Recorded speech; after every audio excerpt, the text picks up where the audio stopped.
What's up, boys? Another tutorial coming at you. Tips and tricks. These are kind of, like one of my commenters said, very niche tips. So these aren't for beginners.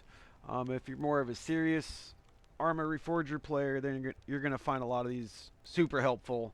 And I don't see about 90% of people doing these. So that's why I'm putting these out. I'm not doing basic tutorial, basic stuff. So I will be working on that. If you guys want more of that, let me know in the comment section, and let's get right into the video. Don't forget to like and subscribe if you learned something, man. All right, boys, this next tip is huge. If you're shooting an enemy and they're talking a lot of shit, blah blah blah, because they think they're anonymous and they don't know who you are. All you have to do is go to your controls. Watch this. Go to your controls. Go to character. All the way down is point with finger briefly. It's control tilde on mouse and keyboard. Right bumper right on the D-pad on Xbox. So all you have to do is point at them and it will show their name in the top right. Now watch this next clip. Watch what I do. I hear him in the bushes. I'm sneaking up behind him, and I want to see who he is. I want to talk a little shit to him. So what I do is I press Control tilde and I just point at him, and it tells me his name in the top right of my screen. Watch this.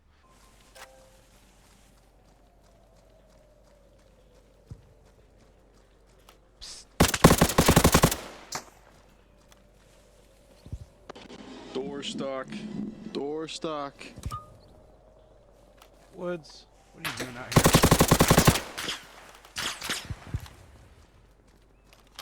Alright, boys, this next tip is about the Logi truck and the transport truck and getting it stuck in reverse when you go to get out.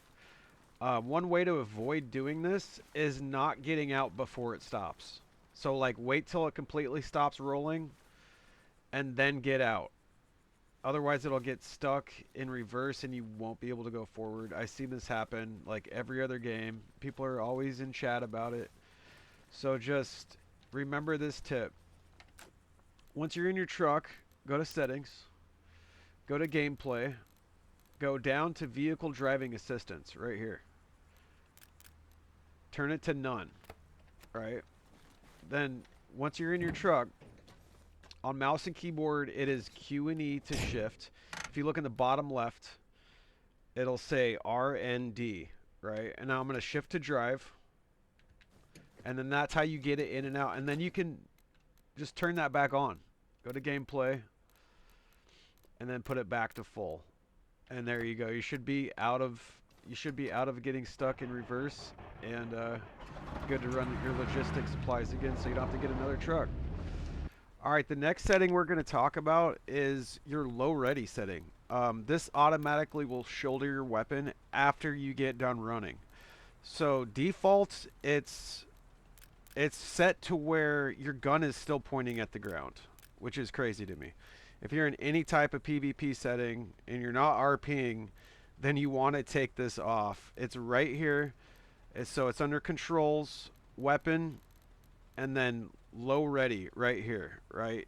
Just put that in the trash can. Unbind that.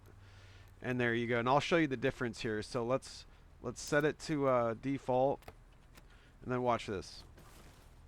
See how my gun is not on my shoulder? And then I have to click once to bring it up. Like, that's crazy. So just go to settings, controls, weapon,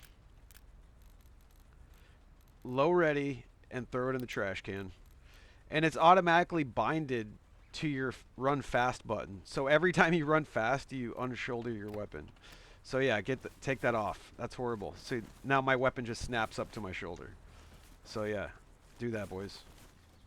Alright, boys, now what we're going to do, we're going to go over some graphics settings. What I have here, besides a couple of my shadow settings, is almost default. So these are PvP settings. If you're going for more of an immersive experience, you don't want to do this. You only want to do this for PvP and when you're in low lit areas such as like this forest. Now what I'm going to do, I'm going to screenshot this. And then we're gonna side by side these two pictures once I go through these settings. All right, so what you're gonna want to do is go to your settings, go to your video. You can pause. I'm gonna go slow down here. You can pause, and this is for my specific build. So, um, but what you're gonna want to do is go down to your quality and make sure your grass draw distance is down all the way. Put distance shadows down to none. And you see how that automatically brightened up everything? Now this is not for your immersive experience gameplay, like I said. And just have your shadow quality low. Environment quality I like on high because you can see holes through smaller trees and bushes. Yeah, but this is what it looks like before and after. Alright boys, this next tip is for the construction truck and the underutilization of the construction truck and how this thing can turn games. I'm just going to go through and show everybody all the elements that you can make with this thing and then show you my personal favorite. Alright, so you got the roadblock. You can put all variants of all the barriers of the roadblock. We got all sorts of mounted guns. Then we got the sandbags. Put those up, big 50s on them. And depending on which server you're on, some servers vary, but sometimes you can put in an encampment.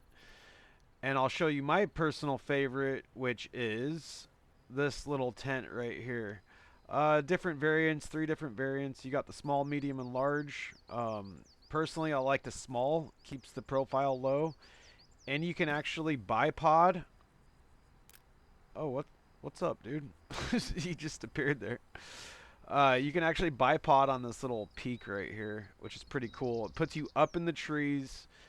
And let's be honest, boys, nobody looks up in the trees when they're looking for targets. They're going to be looking down here in the bushes and, you know, the bottom of the tree line. They're not looking up here where this dude's standing. So that's a good little tip, man. You can stuff these everywhere too. Put them around your base and on the perimeter. You know, just for defense and yeah, they're good little sniper posts.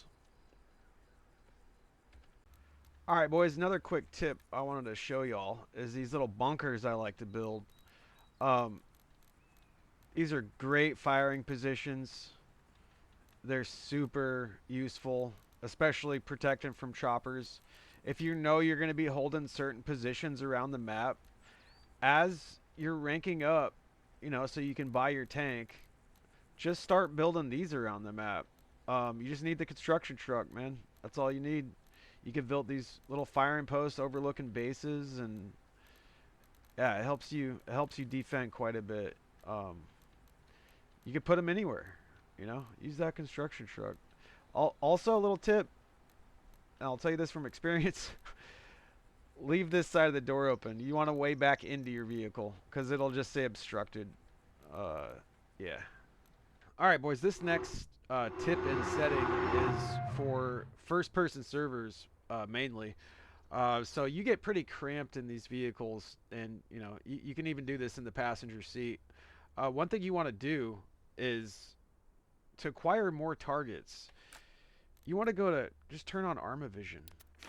Now, most of these first-person servers have your camera locked in, so you can't really look too far away. Like you can't fly out over here, but at least you get somewhat of your peripheral vision. At least you get somewhat of a camera, and you can toggle your interface like that. So yeah, do that. Just all you gotta do is turn on Arma Vision, guys, and then you won't be stuck in first person all the time. And then you just close it or play as character. Oops, it respawned me over here, but you guys get it. You know what to do. Just hit that Arma Vision button. You get that third person cam, acquire your targets, then just press play as character. Simple as that, guys. Alright, boys, I hope you all learned something today. If you did, hit me with that like and subscribe. It'll be much appreciated, man. Thank you to all the people that helped me get to almost 200 subs. We're almost there. I think I got like 190 or something. Yeah, I appreciate it all, man. See you on the battlefield.